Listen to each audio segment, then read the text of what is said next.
I was under anesthesia, chest open, having my breasts removed to save my life from cancer, when my surgeon took a selfie with my exposed tissue. But that's not even the worst part. He posted it on his dating app profile with the caption, "Just another day saving lives." My naked, mutilated chest was his Tinder flex. And I only found out because my best friend matched with him and recognized my tattoo. The one right above where my breast used to be. 30 seconds.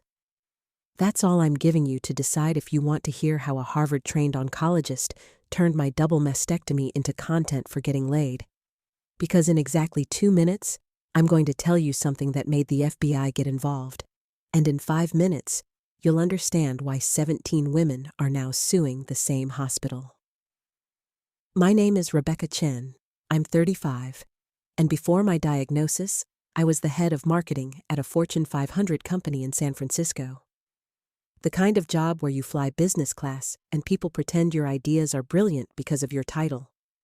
Married to David for 7 years, 2 kids, Emma, 5, and Jackson, 3. The suburban dream with the Tesla in the driveway and the organic groceries. But here's what matters. My grandmother died of breast cancer at 45. My mother, survivor at 52. My aunt, currently fighting it at 58. So when I felt that lump in September 2023, I didn't wait, didn't deny. Immediately got tested. BRCA1 positive aggressive tumor, stage 2A. The genetic lottery I always knew I'd lose. Dr. Jonathan Hayes came highly recommended. Harvard Medical, Johns Hopkins residency, pioneer in nipple-sparing mastectomies. His office walls were covered with thank you cards from survivors. Artist with a scalpel, one said. He had this way of making you feel special, chosen. Rebecca, I'm going to give you the best reconstruction possible. You'll feel whole again. His Instagram showed him at charity runs, cancer fundraisers, 92,000 followers. I thought I'd found the perfect surgeon. Wait, did you catch what I just said? 92,000 followers. For a surgeon. That should have been the first red flag. But I was scared, desperate, and he was saying everything I needed to hear. The surgery was scheduled for November 15th. But on November 10th, something strange happened. He asked me to sign additional consent forms. Buried on page 6, in tiny print.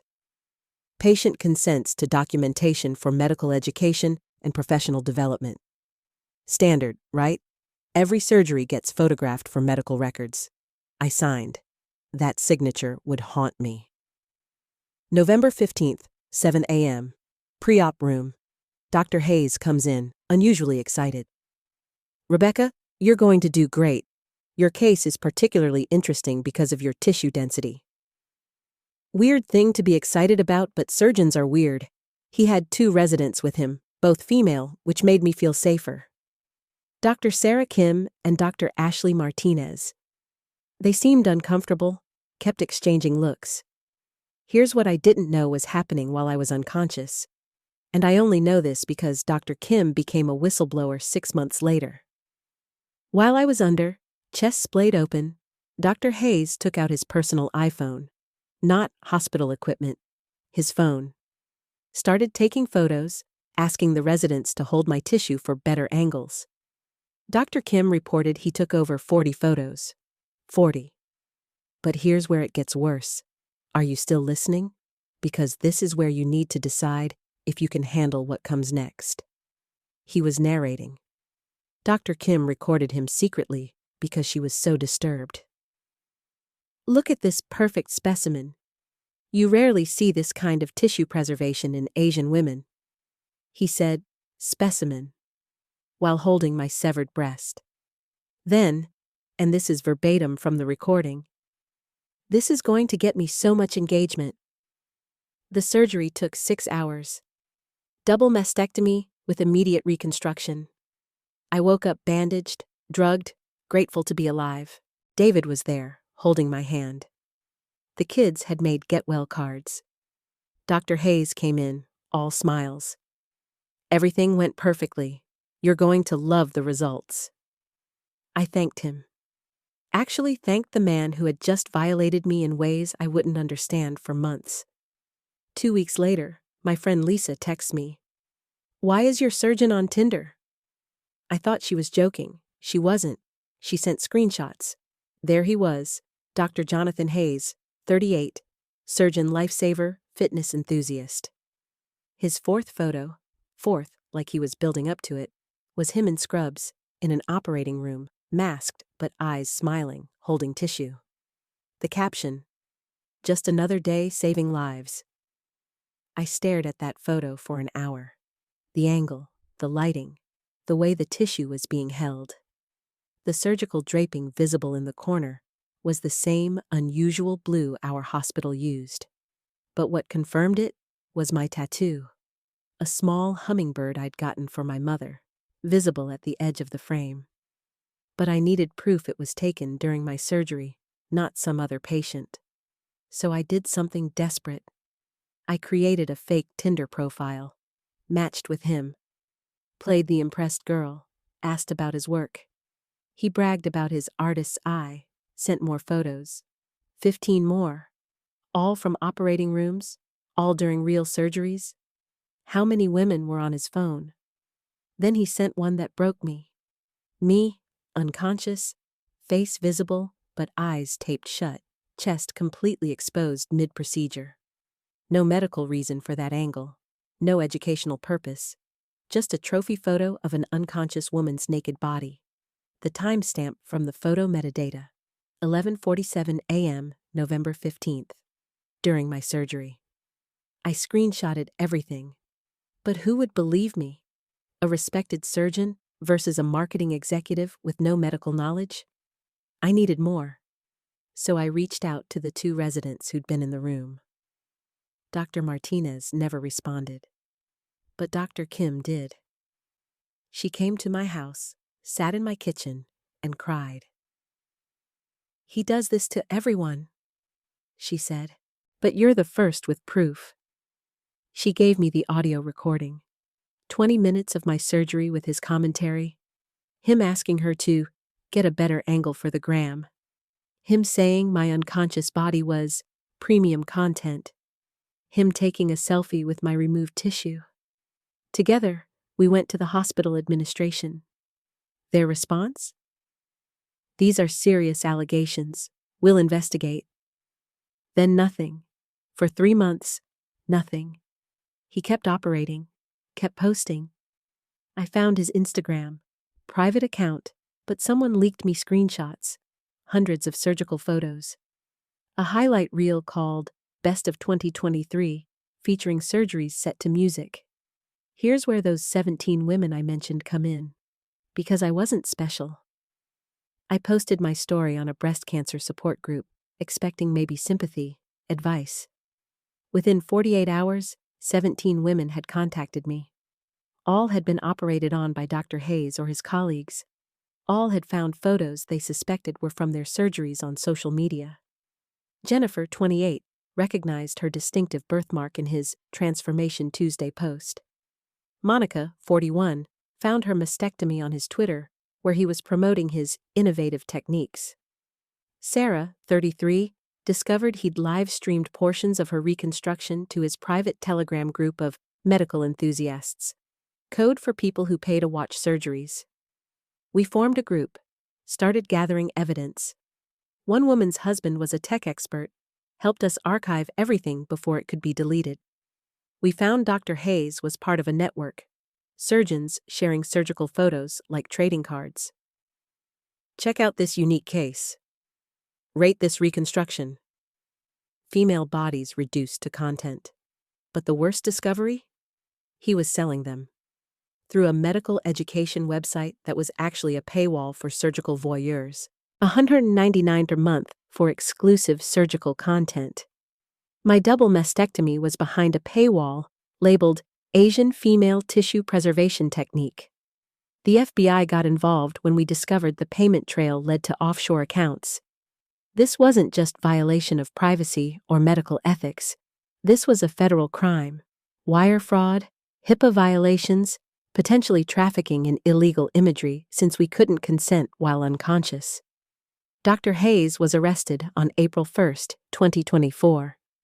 Not an April Fool's joke, though it felt surreal. Federal agents at his $1 million home at 6 a.m. The same hands that had held my tissue were in handcuffs. His lawyer claimed it was medical documentation taken out of context. But prosecutors had 3,000 photos, 400 videos, and financial records showing $800,000 in sales over 3 years. The hospital suddenly cared. Launched an intensive investigation. Found 4 other surgeons involved.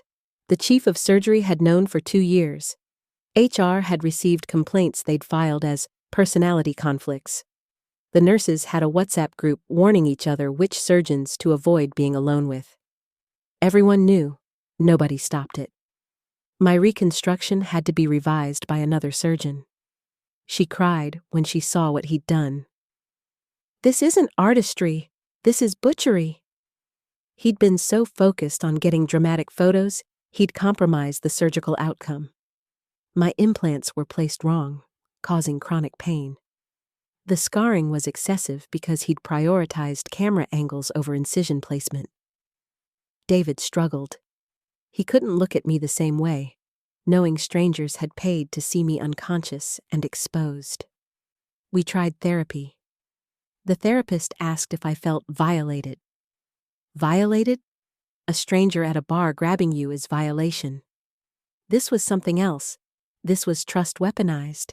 This was vulnerability monetized. This was my cancer journey turned into someone's porn. The trial starts next month. 17 women testifying. The defense will argue we consented to documentation. They'll say we're overreacting to standard medical practice. They'll claim Dr. Hayes was an innovator being persecuted for pushing boundaries. They've already tried to get my mental health records, claiming I'm emotionally unstable from cancer. Here's what I need you to understand. Dr. Hayes had perfect reviews.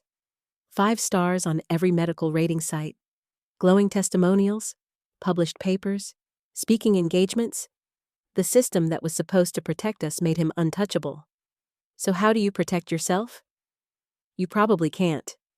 I did everything right. Researched, got references, asked questions. But when you're unconscious on a table, you're completely vulnerable. The only protection would have been having an advocate in the room. But even my husband wasn't allowed in during surgery. Red flags I missed. The social media obsession. Surgeons who brand themselves as influencers. The way he talked about bodies as art projects, not people. How he referred to patients by their procedures, not names. My Tuesday mastectomy instead of Rebecca. The residents' discomfort they couldn't voice. 17 women? Probably hundreds more who haven't come forward. Because who wants to admit their cancer surgery is on some creep's hard drive? Who wants to testify about their breasts in federal court? Who wants their kids to Google their name someday and find this? But silence protects predators. So I'm talking. Even though his lawyers have sent cease and desist letters. Even though I've received death threats from his supporters who think he's a martyred genius. Even though my kids have been bullied at school because their mom is the woman suing the hero doctor. Dr. Hayes posted one final thing before his arrest. A photo of himself in scrubs with the caption, "Performed my last surgery today." Some people can't appreciate artistry. 47,000 likes. Comments calling him a hero, a victim, a visionary brought down by jealous women. He's out on bail. $2 million. Still has his medical license pending trial. Could theoretically still operate, though no hospital will touch him. He's writing a book. Surgical Artist, My Story. Already has a publisher. Meanwhile, I can't look at my chest without wondering who else has seen it, who paid for it, what folder it's in, on which hard drive. 17 women are suing. The FBI has seized 12 servers, 4 surgeons arrested. The hospital CEO resigned. But Dr. Hayes still has supporters who think we're destroying a brilliant career over just photos. If you're having surgery, any surgery, ask about documentation policies. Ask who has access. Ask where photos are stored. Get it in writing that no personal devices will be used. Bring an advocate who can stay conscious. Record conversations about consent. It won't guarantee protection, but it's something. To the medical professionals listening, your patients aren't content. Their bodies aren't your art. Their trust isn't your opportunity. If you see this happening, speak up. Dr. Kim risked her career to expose this. Be a Dr. Kim. To Dr. Hayes, who I know monitors every mention of his name, those weren't just breasts you photographed. That was the body that fed my children. Those scars you showcased were my battle wounds. That unconscious woman you called a specimen is a mother, wife, survivor. And we're going to win this case. My name is Rebecca Chen. I'm a breast cancer survivor. My surgery photos were sold without my consent, and I'm making sure it never happens to another woman. The trial starts January 15th. 17 women versus the medical establishment. David versus Goliath, except David has breast cancer and Goliath has a Harvard degree. We're going to win. Not because justice always prevails. It doesn't. But because Dr. Kim recorded everything. Because the FBI found the servers. Because 17 women refused to be silent. Because sometimes, rarely, the system works. But mostly, we're going to win because he was stupid enough to put my tattoo in the photo. The hummingbird my mother drew for me before she died. The one that made me identifiable. The one that brought down a predator. Some days, I wish I'd never gotten that tattoo. Most days, I'm grateful it made me traceable. Every day, I wonder how many women weren't as lucky.